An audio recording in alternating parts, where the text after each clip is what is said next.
રહ્યા છે અને ન્યૂઝ હું છું એન્કર અર્પિતા પટેલ. હવે જોઈએ અગત્યના સમાચાર. સાંસદ પ્રભુ વસાવાએ સુરત ખાતે દિવ્યાંગો સાથે જન્મદિવસની ઉજવણી કરી. દિવસભર વિવિધ સામાજિક પ્રવૃત્તિઓ કરી લોકોના આશીર્વાદ મેળવ્યા. સુરત બારડોલી લોકસભાના ભાજપના સાંસદ પ્રભુ વસાવાએ શનિવારે તેમનો 55મો જન્મદિવસ ઉજવ્યો હતો. આ પ્રસંગે તેમણે વિવિધ સામાજિક કાર્યો કર્યા હતા અને સુરતમાં દિવ્યાંગો સાથે તેમના જન્મદિવસ પણ ઉજવણી કરી હતી. NN news Surat. દર્શક મિત્રો, NN ન્યૂઝને લાઈક, શેર, સબસ્ક્રાઇબ કરો, બેલ આઇકન પ્રેસ કરો જેથી આપને નોટિફિકેશન્સ મળતી રહે. આજે આપનો જન્મદિન છે અને ખાસ લોકોએ આપની મુલાકાત લીધી. એમની માટે આજે જન્મદિન પર એક જાહેરાત કરી છે, આપે ખાસ શું છે? સાંસદ પ્રભુ વસાવા 23 બારડોલી લોકસભા. આજે 1 માર્ચ મારો જન્મદિવસ છે. દર વર્ષે જન્મદિવસના અંતર્ગત નાના મોટા સામાજિક અને સેવાકીય કાર્યો કરવા માટે એક કોશિશ કરતા હોઈએ છીએ.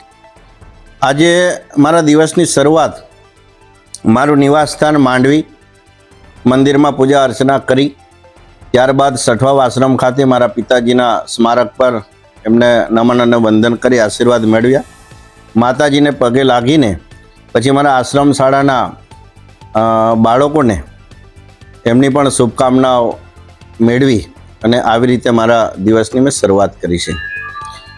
એના પછી માંડવી રેફરલ હોસ્પિટલ ખાતે મેં ઇન્ડોર પેશન્ટોને ફ્રૂટ બિસ્કિટની કીટ વિતરણ કરવાનો કાર્યક્રમ મારા ભારતીય જનતા પાર્ટીના કાર્યકર્તાઓ સાથે મેં કર્યો અને એના પછી બારડોલી ખાતે ત્યાં પણ આપણે સરકારી હોસ્પિટલમાં ત્યાં અમે હું અને મારી બારડોલી વિધાનસભાના ધારાસભ્ય શ્રી ઈશ્વરભાઈ પરમાર એમનો પણ આજે જન્મદિવસ છે. તો સંયુક્ત રીતે ત્યાં પણ ફ્રૂટ કીટ અમે વિતરણ કર્યું. ત્યારબાદ જિલ્લા ભાજપના કાર્યકર્તાઓ સાથે અમે બારડોલી ખાતે ત્યાં પણ કાર્યકર્તાઓ સાથે શુભેચ્છા મેળવી અને આવી રીતનો કાર્યક્રમ કરતા અત્યારે સુરત સર્કિટ હાઉસ ખાતે આવ્યો છું. અહીંયા મારા સુરતના દિવ્યાંગજનો છે એ દર વર્ષે 1 માર્ચની રાહ જોઈને મને શુભકામના આપવા માટે હું માંડવી હોઉં તો માંડવી આવે છે અને મારી જ્યાં ઉપસ્થિત હોય છે ત્યાં એ લોકો હંમેશા દર વર્ષે આવતા હોય છે અને એમને મળવા માટે આ વખતે સામેથી મેં સુરત સર્કિટ હાઉસનો સમય આપ્યો. એ લોકો પણ અત્યારે પધાર્યા હતા અને એમની પણ શુભકામના એ ભગવાનના આશીર્વાદ રૂપ સમાન છે. ત્યારે એમના આશીર્વાદ મારા જીવનમાં રાજકીય કારકિર્દી માટે ખૂબ જ લેખે લાગતા હોય છે. ત્યારે આજે એમને મળીને ખૂબ આનંદ પણ મહેસૂસ કરું છું અને એમની જે કામ કરવાની ધગશ છે દિવ્યાંગજનોની, કોઈ એડવોકેટ છે, કોઈ જીવીમાં સર્વિસ કરે છે, કોઈ 4 વ્હીલર ગાડી પોતે મોડિફાઈ કરે છે અને એવી રીતે અને એક અમારા દિવ્યાંગ મિત્ર ભાઈ બંને હાથ ન હોવા છતાં એ પેઇન્ટિંગમાં એવોર્ડ મેળવેલો છે.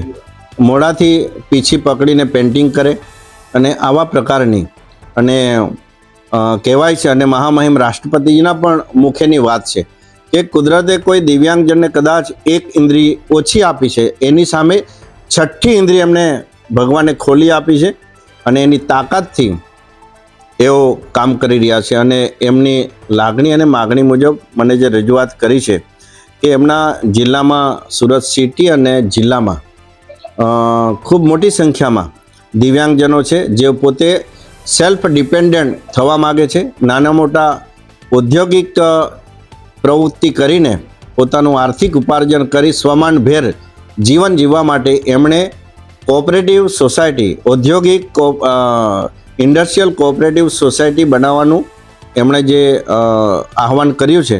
ત્યારે એમને ટૂંક સમયમાં સ્પેશિયલ દિવ્યાંગજનો માટે ઇન્ડસ્ટ્રીયલ કોઓપરેટિવ સોસાયટી બનાવીને એમને મદદરૂપ થવા માટેની એમની લાગણી છે, એને આગળ વધારીશું.